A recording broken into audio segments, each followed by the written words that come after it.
How do you create historical fiction that teenagers will actually want to read?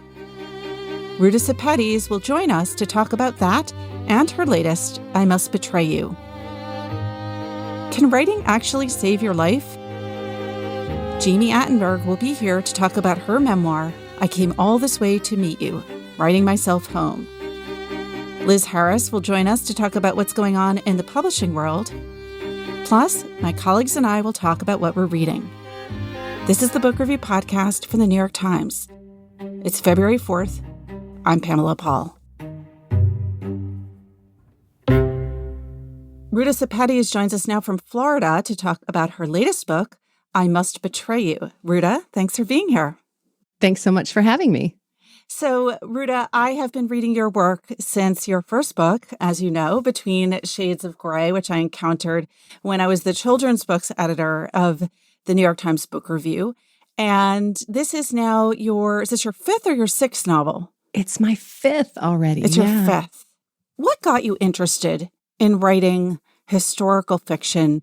And was it specifically and always in your mind historical fiction for teenagers? Because I should mention that your first novel, Between Shades of Grey, was actually published as an adult book in Europe, but here as young adult. Yes, I'm considered a crossover author. So my work is published for both students, young adults. I have readership all the way up to adults. And what interested me in historical fiction, I honestly think that with my first book, Between Shades of Grey, it was a desperate attempt to explore my own identity, because if we don't understand a culture or a country, it's difficult for us to understand the people, who hail from that country. And oftentimes when I would introduce myself, people would hear my name and they would say, "What are you?" And I'd say, "I'm Lithuanian." And the conversation would end right there. And I understood that because for 50 years, Lithuania wasn't even on a map. It just said Soviet Union along with these other captive nations. So I had a theory that if I could explain a history in a way, create a window and invite a reader in to a vivid story, that maybe they would become interested and walk away with the background. And so initially, I think my interest was for myself, but then as I progressed and saw how powerful the effect was with readers, I just became more motivated that I am going to find these hidden pieces of history and history that slipped through the cracks. So I want to urge our listeners to bear in mind that crossover part, because these books really do work for adult readers as well as for teenagers. Between Shades of Grey, as you mentioned, that was not a fully personal story, but it overlapped with your personal family history. Did that make the writing experience different then from your books that followed? It did. My father fled from Lithuania when he was 4 years old, and he spent 9 years in refugee camps. And when my father and grandparents fled, we learned much later that their extended family members had been arrested and exiled, deported to Siberia. And so writing about these Baltic people and people from Poland who were sent to Siberia, knowing that my freedom came at their expense, it was really difficult and really painful. Let's talk about I Must Betray You, because it's a different country, different subject, different time period, and yet some of the same themes, because we're talking about the former Soviet Union and its larger Iron Curtain circle. So tell us about I Must Betray You. I Must Betray You is set in 1989 in Bucharest, Romania, and follows the story of a Romanian student who's blackmailed by the Securitate, the Romanian secret police. And he's blackmailed to become an informer. And this student is expected to betray his family, his best friends, his girlfriend, his neighbors. And instead, he decides that he's going to betray the regime. And the uprising and the revolution begins. And of course, everything goes from bad to worse. Really, the inspiration for I Must Betray You came when I was on tour in Romania for my first novel, Between Shades of Grey. And I was sitting with my publisher and a couple of colleagues, and one of the women reached to the center of the table and turned over the ashtray, and she saw me looking, and she said, oh, sorry, habit. They were listening, they were always listening and watching. And I said, who was listening? And she said, the blue-eyed boys. And because my father was a victim of communism, I thought I had a working knowledge of this history and the system. And the story that came out about this maniacal dictator, Nicolae Ceausescu, who came to power in the 60s and became increasingly more terrifying. And because Ceausescu disagreed with some of the Soviet leaders, the United States and many other countries saw him as a maverick. And what the Romanians shared with me, and through my research, I learned that this guy wasn't a maverick. He was a monster. It really sounded dystopian to me. I mean, imagine this world of enforced obedience. Your nutrition is controlled. Your electricity and hot water is controlled.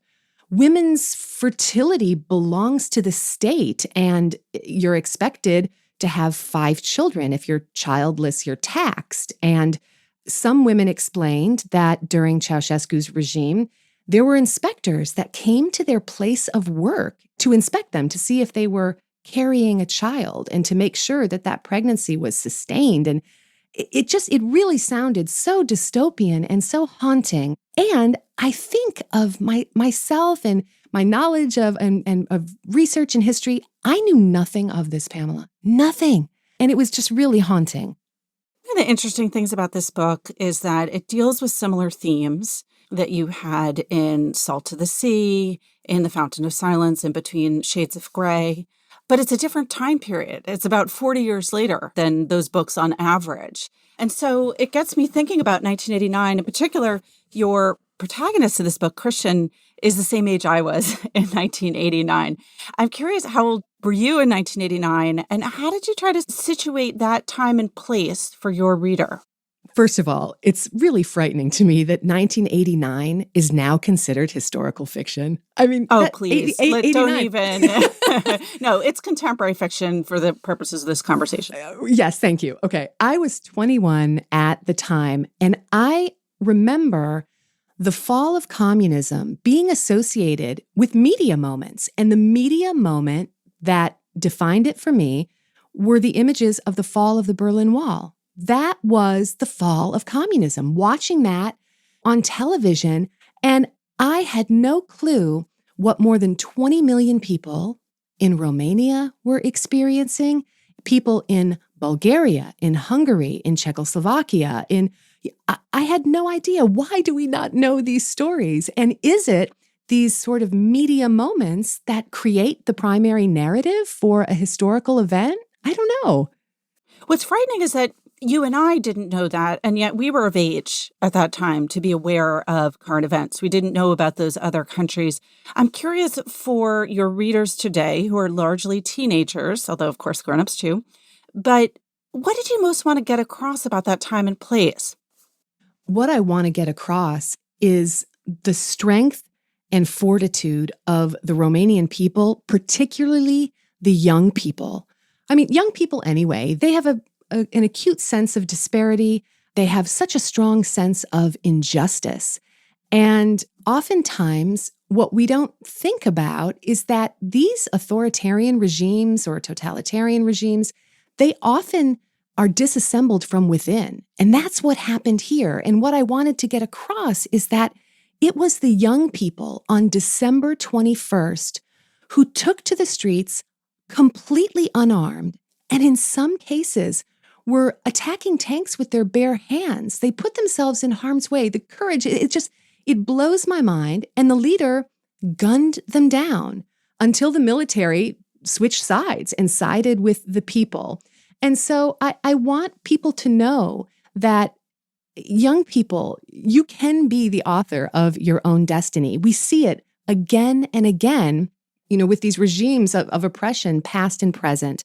And also that through story, we have an opportunity for connection. What do I mean? That sometimes history, it's a bunch of facts, it's a bunch of figures. But when reading, if we have a moment of connection, I think our heart opens and we have a chance to care for someone that we've never met. And we can suddenly find their country on a map. And why is that important? Because many of these people feel so misunderstood. Their history's misunderstood, and they feel like the world has forgotten them. And that's not the case. We just don't know their story. You have met many of your readers over the years. Your first book came out in 2011. What do you hear from teenagers about why your books appeal to them? And are these kids generally new to historical fiction, or are you hitting kids that are diehard historical fiction fans?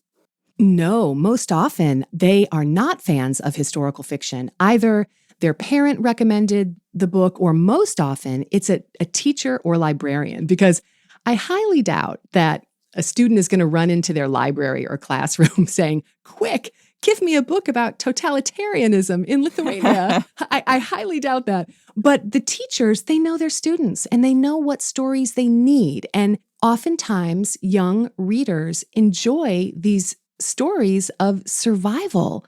And they ask themselves these incredibly complex questions about, what would I do? How would I react? Would I survive? And the amazing thing about being a crossover author is then it creates these incredible conversations between grandparents and parents discussing it with their kids, or in one case, a school in Massachusetts did a joint read between their middle school and an assisted living facility. Oh, amazing. Yes, with some of the residents had actually lived in Europe. They lived through World War II. And I expected that, oh boy, these, residents and the elderly, they're really going to have such a great perspective for the kids. And they did. However, these residents were so blown away by the reaction, the comments, the discussion from these young people. And that's amazing, because some of the families that took part in this, they stood on opposite sides during the war. And yet here we were, like everyone was discussing it. And it just really proves that history, it divides us, but sometimes through reading, we're brought together and united in story and study and remembrance. But the young people, they really gravitate toward these big questions. Would I survive? Could I survive? What would other options have been? What would I do if I were blackmailed to become an informer in Romania? And I love their perspective. I learn so much more from readers than they learn from my books. Oh, give me some examples. Give us some examples of what you've learned from readers. Oh, well, some are just really, very humbling. For example, when I go into, an auditorium and there's like 1,000 kids in the gym, and a young woman came up to me and said, you don't have to try so hard. We already like you. You got us out of class. So that's pretty humbling. Or you telling me, how old are you? You don't look old, but you dress old. But no, so there are these humbling moments. But then there are really profound moments. I remember being in Italy, and I was on a radio show, and the Italian host said, honestly, I think that these books are irresponsible. They put so much weight and heaviness on readers. And in Italy, mind you, I'm only published as an adult author. And the host said, I think we should forget history. And I was in Atlanta after that, doing a school visit. And one of the students said, have you ever been asked a question that was difficult to answer? And I explained that I had just been on this radio show and they asked me if we should forget history. And of course, no, we should not. But I told them that I didn't feel like I had the exact answer. And I said, what would you have said? And a girl in the bleachers raised her hand and she said, oh, my grandma has the answer to that. It's on a plaque in her kitchen. And it's a quote from Helen Keller that says, how are we to learn lessons of patience and courage if all we ever know is joy? And I was so stunned that she said, you don't get it? And I said, no, I get it. And then there was another time at a school visit where the teacher, again, I'm a classic introvert and I don't have kids, and put me in front of, 1,000 students. And the teacher sort of threw it out like, okay, students, why don't you tell Ruta what her book's about? And, everyone was snickering, and there was a kid who was, sort of slouched down in the front row, and he raised his hand. And I thought, oh no, here we go. And he grabbed the mic and he said, I read your book. Yeah, it was okay. Here's what it's about. In these situations of war and tough times, the I and the me, it's got to become we. And that's what your book is about. You didn't say it like that, but that's really what this is about. Which book was he talking about? Was it Salt to the Sea? It was Salt to the Sea, exactly. Tell our listeners a little bit about that book, because you made some really interesting choices, including having one of your characters be a Nazi. So Salt to the Sea tells the story of the largest maritime disaster in history, which many people think that is the Titanic. It is not.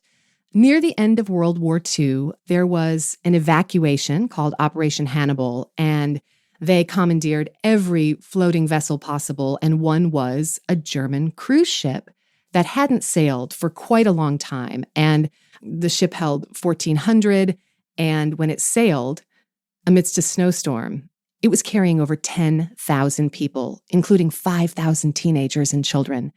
And the captain kept the lights off because he was concerned about the ship being seen from above. But waiting in the depths of the Baltic Sea was a Soviet submarine that torpedoed this ship. The Titanic took, 3 hours to sink. This ship sank in less than 60 minutes, and over 9,000 people lost their lives. It's, again, the largest maritime disaster. And to tell the story, I traveled to 6 different countries because people during the evacuation, they were from many different countries and ended up in many different countries. And they had all experienced the same event, but they had radically different interpretations of it, which is natural. And so to tell the story of Salt to the Sea, I chose 4 characters from 4 different cultures and 4 young people. They're all hunted and haunted, by lies and war and tragedy. And their fates converge as they arrive at the port to board this doomed ship. And writing in those alternating perspectives, I swore I would never do it again. I barely pulled it off. But yes, I did. Oh, no, you totally pulled it off. But I did choose a character of a Nazi. And this is not a sympathetic Nazi. This is not a sympathetic character. And what's interesting is with my crossover audience, the students have a different perception of this Nazi character, very different than adults do. Middle schoolers feel compassion and pity for this young man. High school students say, absolutely not. No, this guy, he knew exactly what he was doing and he made bad choices. Adults, when I speak with book clubs or at library events or at All City Reads, no, they don't even feel this character is redeemable. And so those interpretations are really interesting, right? Yeah. What do you make of that? I make of that young readers have a bit of a different capacity than adult readers. I think books we read when we're young have the ability to make a very deep and lasting impression on us. I think all of us can remember a book that we read when we were 12 or 13. That book and those characters, they still live with us. And as we age, whether it's because we're gaining knowledge and experience or we're becoming jaded and bitter, and also just lack of time, we might not have that same sense of emotional capacity. And young readers read with such a sense of emotional truth. They unpack these themes on a very intricate level where maybe at an adult level, we maybe just don't have that capacity for lasting impact like young readers do. So I have a point of view here, and you might or might not agree with me, but I think we sometimes underestimate what children can handle in a book. And one of the things that I appreciate about your novels is that your characters, even when sympathetic, are complicated. And you don't see that as often as, at least I think, readers probably want. I'm curious what your thoughts are. That's a question that actually comes up quite often with adult readers when they'll come to an event and they see young people there, and some of them are even unaware that I have a young adult audience, and they think, oh my goodness, wow, these books are quite heavy and sad. And I refuse to write, as they would say, write down for young readers. No way.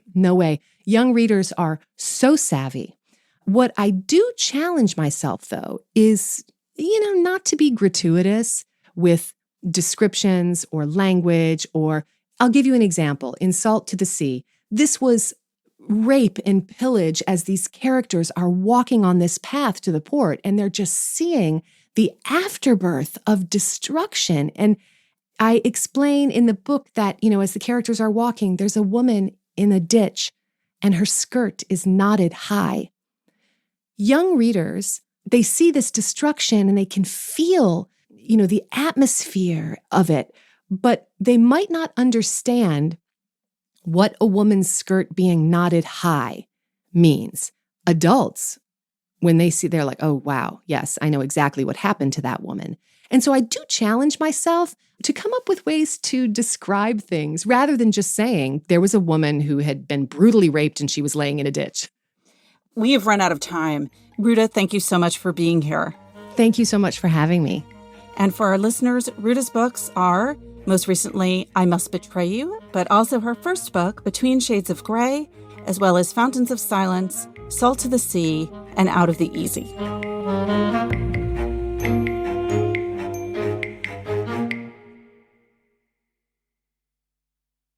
Jamie Attenberg joins us now from New Orleans. She is a novelist, author of The Middlestein, St. Maisie, All This Could Be Yours, and several other novels. But her most recent book is a memoir called I Came All This Way to Meet You, Writing Myself Home. Jamie, thanks for being here. Hi, thanks for having me. Let's start with that title, because I'm curious. What does that mean? Where does that come from? And the subtitle. It's actually a line from the book, a sentence from the book, and I had various titles as I was writing. I think I had 4 other titles, and none of them were quite right, and I kind of leaned into that one.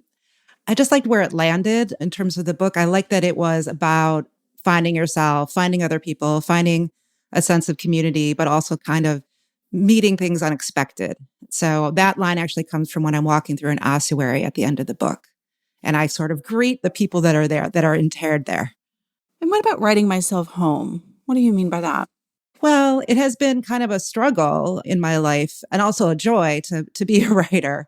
And I think I traveled so much in the context of this book, but also in my life to find a place that was secure for me. And even though that wasn't really the goal, because I think when you choose to become a writer, it's a very insecure proposition. But I ended up finding my way to a safe place where I was connected with my writing, and also now I own a home in New Orleans. I was going to say, is that in a geographic sense as well? Because you were in New York until fairly recently. 6 years I've been down here in New Orleans. But I also just traveled so much, and I couldn't afford my apartment in New York a lot of the time. So I would end up couch surfing and subletting my place, or trying out different cities, watching people's pets, things like that. And all of it sort of made sense at the time because it was in service of writing my books. One of the things you write about in this book is exactly that, the kind of financial insecurity of the writing life, which is maybe written about a lot on Twitter, but I don't know that it's often written about in books. Deborah Levy, of course, has written about it. Is that something you really decided you wanted to address head on, just how hard it is financially to be a full-time writer? I mean, I would not recommend this career to anyone, really, unless you're dying to do it. And the point of this book is really that I was dying to do it, and I had to do it. I mean, it's a nice fantasy life to be a writer or to be an artist of any kind or a creative person. But the realities are important to acknowledge. So you just said you wanted to do it, meaning to be a writer. You had to do it. In the book you write, I was born a writer. So what do you mean by all those things? And I guess at what point did you know, okay, this is what I want to do / need to do? When you're young, it doesn't seem like a real proposition to be a writer. Nothing seems like a real proposition. And then as I got older, it was just the thing that I returned to time and again. It was the thing that I was best at. It was the thing that soothed me, soothed the anxieties that I had. And I started to recognize that when I wrote things, it was my way of connecting with the world in a personal way and also in a bigger way. So it just became the thing that I had to do it because it was the only way I knew how to really be happy. You start off the book by listing a bunch of office and menial and service jobs that you had, which I found totally fascinating. And as someone who has also had those jobs and found them formative, I could relate to it. But what is it that you wanted to get across to readers in relaying the variety and extent of all the other things you've done professionally? When I was in my 30s was when I really committed myself to my writing, even though I was writing all along. And I did all those other things because, well, it was the jobs that I could find. And I was a curious person and I moved around a lot. And those are the kinds of jobs you can get. I learned from them and I wanted to share that all those jobs were formative, like you said, but also to show that it wasn't a direct path to being a writer. That there is, in fact, that there is no real direct path to being a writer. There's sort of the, kind of the MFA version of it where people go to graduate school and then they become a teacher or they apply for grants or residencies, things like that. And that path didn't really appeal to me or didn't feel accessible or available to me. And so, I don't know, I'm really about encouraging other people to write too. I think writing is important for everyone if they want to do it. It doesn't mean necessarily that you're going to become a writer, like a published writer, but it is something that I think is just really helpful for people. One of the things that is a kind of early challenge for many writers of fiction is figuring out who your characters are, what world they inhabit, what their occupation is. All of those jobs have to have been helpful in getting a sense of like what the possibilities are and what it looks like from inside. I still pluck details all the time from my past. I still pluck little, just in terms of places that I've lived. I just think, I should set this in Seattle. I lived there for 3 years in the mid-90s. And it's still really important to me. Geography is really important to me in general in my work because I've traveled so much and because I think it's so important for us to be out in the world however we can be. From your work, I also get the sense that character is an important part of your writing. And I'm curious for you as a writer, how did that change when you're writing memoir as opposed to fiction, when you are the character and the other people in your life are the characters? Or did you view it in a different way? Oh my gosh, it was really hard. It was really hard at first because I couldn't see myself in that way. I could only see myself as me. And at some point I did have to make a decision of which version of myself I was going to show to the world because there's so many versions that are possible. There's like just the fact that I'm a woman. There's the fact that I'm an American. There's the fact that I lived in New York for 16 years. All of those kinds of things are part of me. I could have just written a memoir about living in New York for 16 years and that would have been enough. But ultimately what I landed on, and I don't think I knew this was exactly what it was going to be when I started the book, but ultimately what I landed on was the writer version of myself. Everything sort of filtered into that. So once I decided, I'm going to write about being a writer, then it was about all my experiences in New York that helped to form me as a writer. Well, who were the other Jamie Attenberg possibilities as characters? Well, like I said, being a woman is enough, really, like all the things that we have to go through as a woman in America and in the world. And I think also there's part of me that feels kind of desperately Midwestern after all this time. So I guess I could have just written about my childhood, although I'm not really that interested in childhood memoirs, I must admit. Were there parts of you that you thought, okay, this is too private, I'm leaving this out? Yeah, and I did. So the book was actually, the first draft that I wrote was 92,000 words, and I cut 20,000 words out of it. So there were things. All the good parts. No, I'm kidding. I didn't mean that. All the deeply personal parts. Right. The juicy parts. Well, I think there's still plenty of juice left in the book, but yeah, it was stuff that definitely I have done bad things, which I kind of acknowledge in the book. This is definitely a warts and all book. But there were moments where I thought, who is this going to help to confess this? Like, this is going to make the person that I wronged feel bad. And so I didn't think that really served any purpose. I acknowledged, my flaws more than enough in this book. I had been given advice from other memoirists that I would need to be the biggest jerk in the book. And I honestly think I've accomplished that. How so? Well, I just kind of have had my wild and feral years in New York. And I think that's expressed certainly in the book. Did the book make you nostalgic at all for your own past? Or did you find yourself thinking like, thank God that's over? No, I would never want to be as messed up as I used to be in the past again. The only thing it made me nostalgic for was all the travel. There's so much travel in this book. I go to Italy, I go to Hong Kong, I'm all over the world. And I was writing it. I started writing it in March of 2020. I'd already sold the book, but I started writing it in earnest in March of 2020. And so there's a lot of travel fantasizing that went on when I was writing this book. Remember when I could just go anywhere, whenever I wanted. You'd written 7 novels before this book. Yes. Why memoir? Did you know you wanted to do one? Like, was that in your plan all along? No, I never wanted, everything's always a bad idea. And then all of a sudden it becomes a good idea, especially with art where you just sort of go, no, no, no, I can't do that. I can't do that. And then all of a sudden you figure out a way that you want to do it.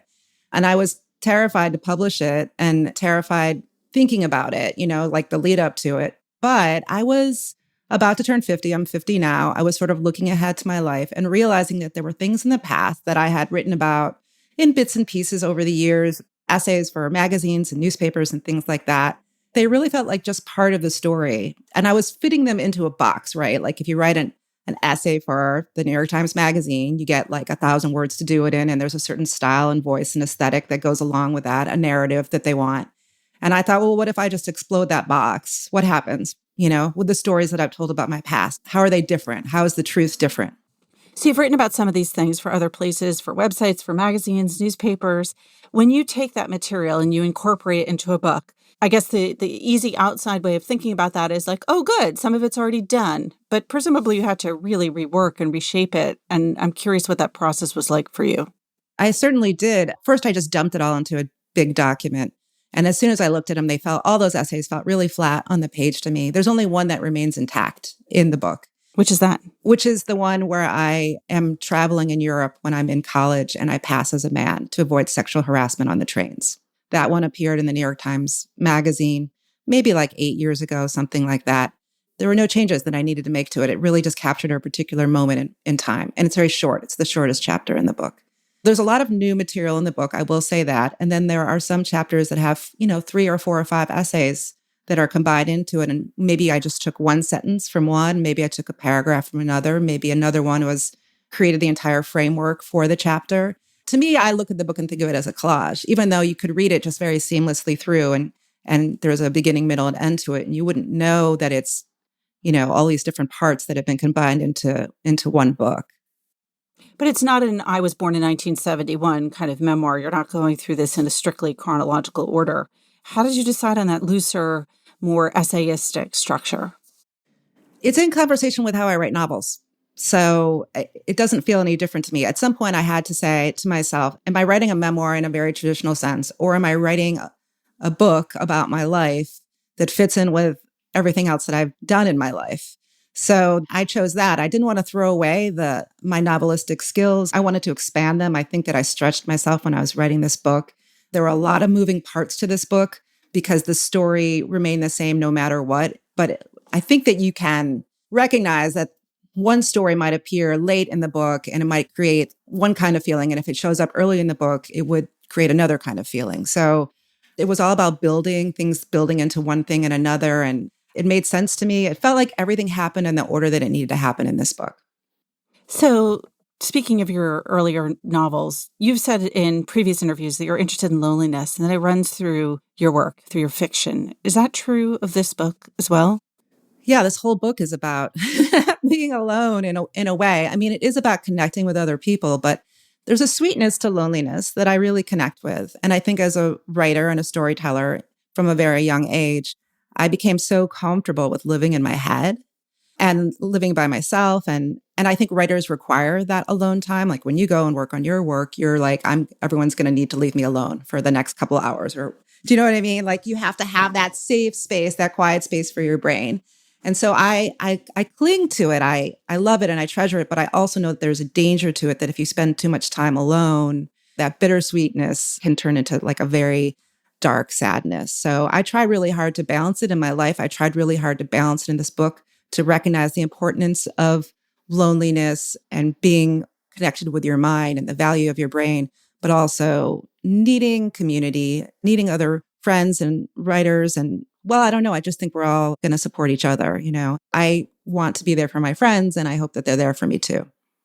You did bring up, however, in that answer, the dark sadness and the danger to loneliness. And one of the things you write about in this book is an assault that you experienced while teaching. What happened? And did you know that you wanted to include that in this book?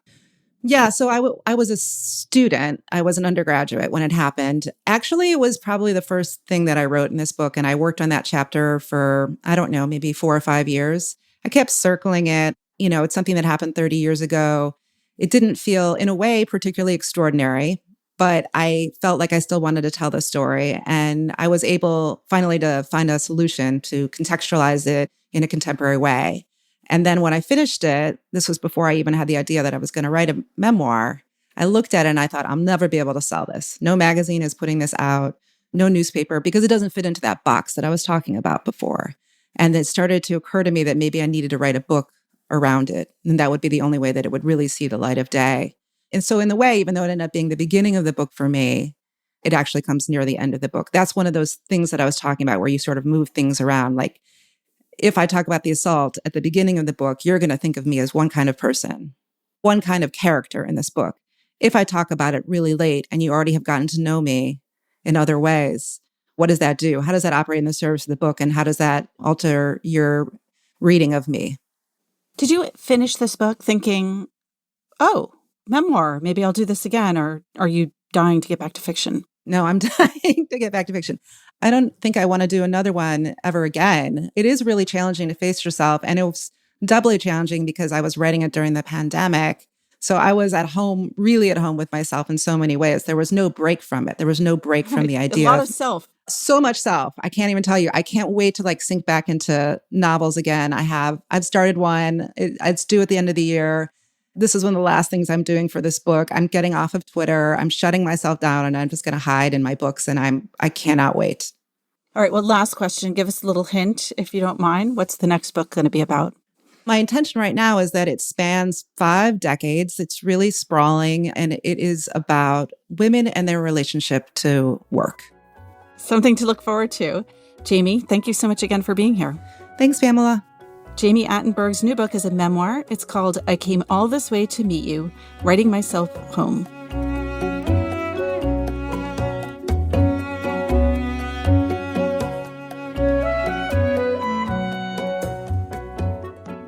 Liz Harris joins us now with some news in the publishing world. Hey, Liz. Hi, Pamela. So today we're going to talk about book banning. Book challenges are a perennial issue every year. Parents show up at school board meetings and, express their concerns about books their kids are reading in class or books that are available at the school library. It could be they're concerned about a book being sexually explicit, or maybe they're concerned about the treatment of race of mice and men. But this school year, there's really been an escalation, both in the number of challenges that are happening around the country and in the way this is occurring, sort of the tactics people are using. People are still showing up at school board meetings, but now politicians, especially Republican politicians, are getting involved. In Oklahoma, a state senator has introduced a bill that would prohibit public school libraries from offering books that focus on sexual activity, sexual identity, or gender identity. In Mississippi, the mayor of Ridgeland withheld funding from a county library system, saying they couldn't have the money until they removed books with LGBTQ themes. Even governors have been getting involved. Governor Greg Abbott of Texas has instructed the state's education agency to, quote, investigate any criminal activity in our public schools involving the availability of pornography, which librarians in the state are afraid could make them targets of criminal complaints. And that's another piece of this. A complaint was referred to a county prosecutor in Wyoming that considered bringing charges against some library staff. And they found there was no basis for that and no charges were ever brought. Lawyers and free speech advocates are confident that no one is going to get charged for having a book in a library. But librarians say that just the specter of it is enough to get people to censor themselves by not stocking the books in the first place. I mean, think about it, just the fear of having to maybe defend against charges, to maybe hire a lawyer, and also just the fear of the accusation itself. You live in a town, you're part of a community, and suddenly you're accused of pandering obscenity. I mean, who wants to deal with that? So there's a lot going on. Who wants to deal with that kind of thing? That doesn't sound fun. No, this is all very serious. Sorry to joke. But I do want to bring up something that isn't serious, but is tangentially related in that Please. You mentioned libraries. And I don't know if you saw Anna Holmes's excellent piece in The New Yorker recently about the children's book writer, Margaret Wise Brown. And one of the fun parts in it, or interesting and surprising, at least to me, was about her ongoing feud with the chief librarian of the Children's Library at the New York Public Library, of the Children's Collection, who really had a fundamental disagreement with Brown over what a children's book should be. And it was referred to, this feud, as the fairy tale war. The chief librarian, whose name was Anne Carroll Moore, believed that fairy tales and stories by Beatrix Potter were what children should be reading, not books that were in any way inspired by the social sciences. And apparently Goodnight Moon, which she deemed unbearably sentimental, did not appear in city libraries until 1972, 11 years after Moore's death and 20 years after Margaret Wise Brown herself had died. Fascinating. Good night, nobody. Good night, mush. That's right. Anyway, I just thought, as long as we're talking about librarians, let's bring up this fun anecdote. Well, thank you. You give me book bans, I give you fairy tale war. Liz, thanks for being here. Thanks, Pamela.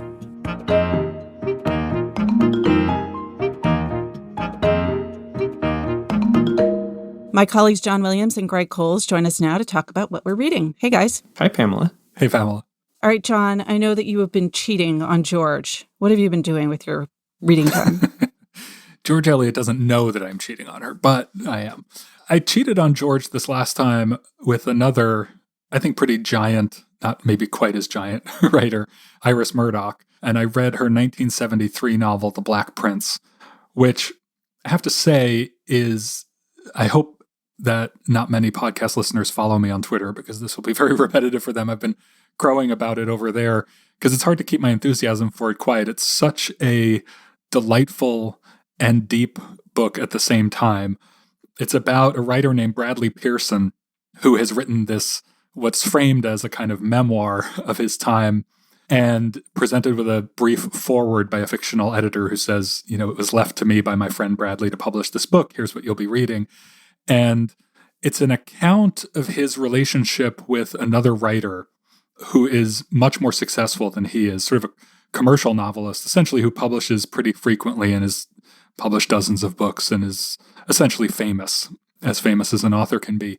And his wife and his daughter, and then Bradley's ex-wife turns up on the scene very early in the book, and her brother. And he's thrown into these almost farcical relationships with people. His hatred for the other novelist, his hatred for his ex-wife. He doesn't want her brother around, but the brother is kind of nosy and always hanging about. And then he falls deeply and profoundly in love with one of the characters, and I won't say which one. But it can be seen in many ways as an inappropriate relationship, and he feels it incredibly deeply. And a big part of the book is in describing what it means to fall so quickly and almost inexplicably in love with someone that it just transforms the way you see the world. And Murdoch was a philosopher as well as a novelist, and all of her books have this balance between what I would call very conventional pleasures of fiction. She writes very funny dialogue. She puts people in scenes with each other all the time so that things feel very active and sometimes bustling. And yet she also has these sustained periods of, you know, more generalized philosophy about art and ethics and love and mortality. And this book, I think, balances those things probably the best of the 4 books of hers that I've read. So I can't really say enough about it in terms of how quickly people should read this if they haven't already. And I also think, even though I'm seeing a lot of people say that it's their favorite of hers, so it might be kind of widely considered one of her best, I think it's a good starting point. I usually don't suggest people start with someone's best so that they can, you know, not be disappointed when everything else they read by that person fails to live up to that standard. But in this case, I think the other books of hers I've read, while I love them, and in fact, The Bell, another novel of hers, is one of my favorite books, but The Bell is very, very serious. And in fact, I wouldn't say that it's humorless, but it definitely has less humor by far than the other 3 books of hers I've read. So I just think this is an entertainment, but also a profoundly great work of art. And I think in general, she's probably underrated, even though she's so well known as one of the major 20th century writers. See, I think there's an argument to start with reading somebody's best because you might not get to the rest of their stuff. It's like the same idea as having a best of hits compilation. It's like, if you're only going to read one Iris Murdoch, why not make it this one? Yes, absolutely. And if something else doesn't hit you quite as well, maybe you won't give her the chance to get to her best. She just isn't for you, maybe necessarily. But I found this book very easy to read. The Sea, another novel of hers that a lot of people go to first because it won the Booker Prize and might be the most well-known of her books. I don't think there's a very clear-cut winner in that category, but that book starts incredibly entertaining. And to me, in the second half, she's very into myth in addition to other subjects, and that book got a bit baggy and all over the place for me in the second half. But this book, I just think, hits all these marks, and it even becomes kind of metafictional for people who like that kind of thing, because at the end, there are these brief postscript essays by various characters in the book who have read the manuscript and are reacting to it and telling you what they think about it. You had a couple of just phrases and lines that you quoted on Twitter from this book, and they were so good. I feel like you should share them now for people who miss those tweets, even if they follow you avidly. I'm actually glad you asked me that, because I was really searching before we got on air, so to speak, to find something short or a little longer to read. And it was really hard to do because even though they're all impressive on their own, there's just something about the way that they happen every page that is overwhelming as you read it. And that's what kind of creates the effect. But yeah, here's just a few. She can be very, very aphoristic. So I wrote down a few shorter ones. We forgive those who have seen us vile sooner than those who have seen us humiliated. Most friendships are a sort of frozen and undeveloping semi-hostility. One character says to another, God doesn't love the world. He can't do. Look at it. I feel like you have to sit on each of these ones for like at least a few minutes. One of my favorites is, and this goes to show her, she gets into these things in a more granular way, but she'll sometimes pause and just say, all great truths are mysteries. All morality is ultimately mysticism. And those are the kinds of big ideas that she also wrote philosophy about ethics and morals, and wrote 2 or 3 books that are fairly well known in that subject, in addition to, she wrote 25 or 26 novels. So anyway, that's my very, very wholehearted endorsement of Iris Murdoch in general, and of The Black Prince in particular. Greg, what are you reading? You're still on Roberto Bolaño? Well, I am, but I'm also cheating on Roberto like you are on George. All I'll say about 2666, I'm still not up to the femicide part, and I'll talk more about it once I finally do reach there. I'm still really enjoying it. And what I wanted to say about what I'm enjoying about it is the way that he gives you a sense of the character's passion for things that don't ultimately matter. And what matters is the passion. And what doesn't matter is the literature that they're passionate about. They're all trying to track down this one obscure German novelist, and they're kind of on the hunt for him in his real life. And you get the sense that the novelist himself is kind of ridiculous, but their love for him will carry them through their whole lives. At the same time, he's skeptical about the enterprise of literature and also thinks that it's the only thing that matters. And it just carries you along in this great tension, torque that propels it forward. So what I'm reading now is the novel Drive Your Plow Over the Bones of the Dead by the Polish writer Olga Tokarczuk. She won the Nobel Prize in Literature a few years ago, not long after this book was translated into English. And it's not even the most recent Tokarczuk translation. Her 1,000-page novel, The Books of Jacob, is newly out in English, and it was Dwight Garner's review of that book that reminded me I've been meaning to read her for several years now. But I decided to start with this one because I'm already reading a 1,000-page novel in translation. And Drive Your Plow also had great reviews, and it's much shorter. It's under 300 pages, so that's where I'm starting. This translation is by Antonia Lloyd-Jones, and it's really what amounts to a murder mystery. It's set in a small Polish village on the border of the Czech Republic. It's in the winter of what is essentially a community of summer homes. So only a few people are living there over the course of the winter.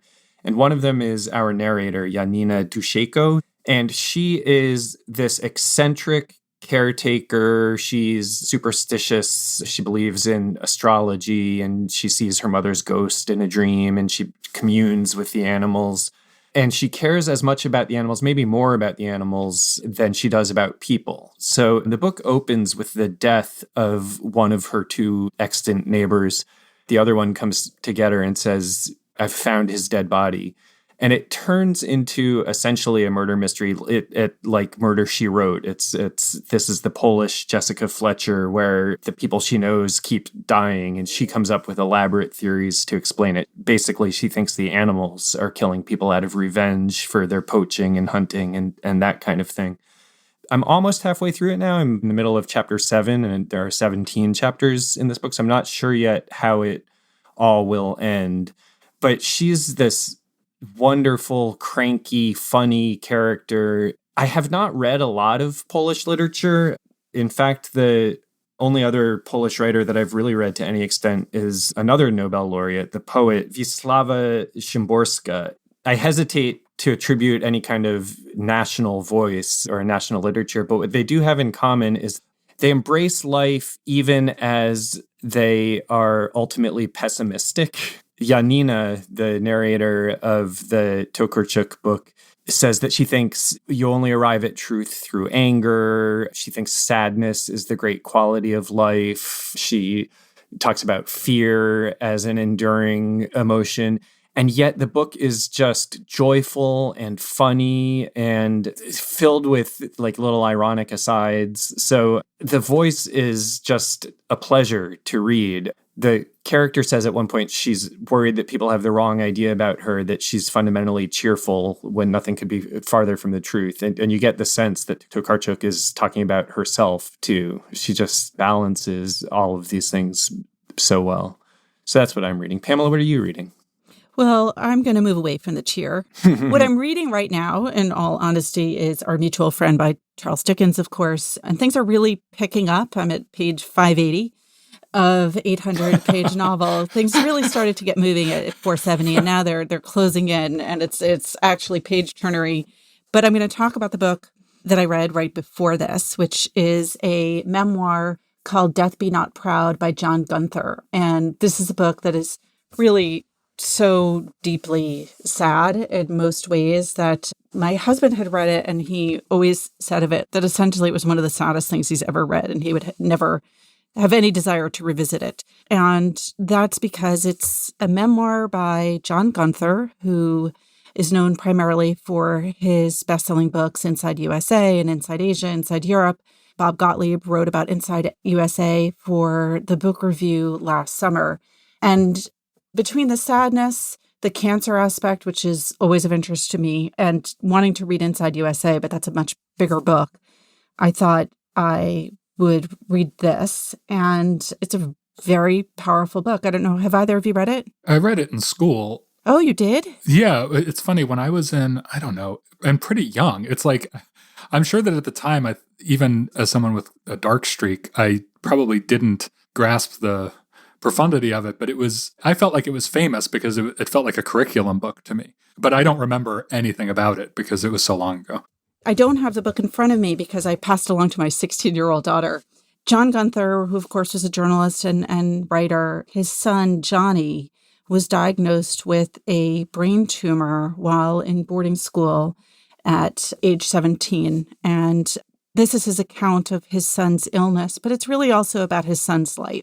And that's why I can't say that it's entirely sad, because one of the incredible character and nature of this boy, Johnny, really comes through in the book. And it's a love letter and a kind of testament to his son by a father as he goes through this really wrenching process of seeing his son suffer from the illness and also from the treatments. And it's really interesting historically from a kind of history of cancer perspective. It made me want to go back and reread Siddhartha Mukherjee's incredible The Emperor of All Maladies, a biography of cancer, because Johnny Gunther was sick in the 40s when, right at the cusp of new treatments for cancer. And while it's highly unlikely that his brain cancer could have been cured, it's certainly likely that he may have lived longer. For the time, he lived about a year and a half after diagnosis, and that was considered far longer than expected with a tumor of the kind that he had. You really get a sense of this kid. I mean, he was incredibly smart, and he wrote a letter to Albert Einstein, who wrote back. His letter was good enough that Einstein wrote back with a question about one of his theories. But he also was optimistic and kind. And one of the questions that runs through it is, on the father's part and the mother, their parents are divorced. One of the things I loved about this book is that she then has an afterword, and there's also a lot of Johnny's own letters and diary entries that are included as a kind of part 2 of this book. One of the questions that runs through it is, when do we let Johnny know, or do we let him know, the full extent of his illness and of his prognosis? And as to be expected, you learn that Johnny perhaps knew things that his parents didn't know that he knew. So there's this kind of dance that everyone is doing of what they'll talk about to one another and what they're keeping to themselves. It might sound like an unlikely book, I guess, to assign to students or to give to your teenage daughter. But I think what came through most of all was the incredible will to live that Johnny had, and also the relationship between the father and the son. So it's not entirely dark. It sounds to me, the way you described it early on, it's almost like it brings the kid so vividly to life that it's almost like young people. It almost sounds like he's a good example for them of just how to live and how to be and how to relate to people, in addition to his fortitude and all of that. Absolutely. And the thing he most wanted to do, the reason he wanted to live, was to many reasons, including a girlfriend, but he was an avid scientist and conducted experiments of all kinds and really loved school. And he kept up with his studies to a remarkable extent, even while undergoing really excruciating treatment, debilitating treatment. But I do love it when books have, I mean, in the Iris Murdoch case, John, you were talking about a fictional version where you have these kind of afterwords by the editors, the fictional editors of this fictional book. But in this case, Johnny's mother has an afterword in which you hear her perspective. And there are a number of books that do this. You know, Paul Kalanithe's memoir, of course, was posthumous, and his widow, Lucy, wrote an afterword, and a number of other books do this, where you then hear from the wife or the child. I always find that fascinating when you're so inside the perspective of one person, and then you hear this very different point of view from someone else in the immediate circle. Yeah, it's funny. That's very much in keeping with the Murdoch novel in to a different effect, but the same basic principle. I'm all about tying it together in the end. All right, let's go through the titles again. John? I read The Black Prince by Iris Murdoch. I'm reading Drive Your Plow Over the Bones of the Dead by Olga Tokarczuk. And I read Death Be Not Proud by John Gunther. Remember, there's more at nytimes.com/books. And you can always write to us at books@nytimes.com. I write back, not right away, but I do. The Book Review Podcast is produced by the great Pedro Rosado from Headstepper Media, with a major assist from my colleague John Williams. Thanks for listening. For the New York Times, I'm Pamela Paul.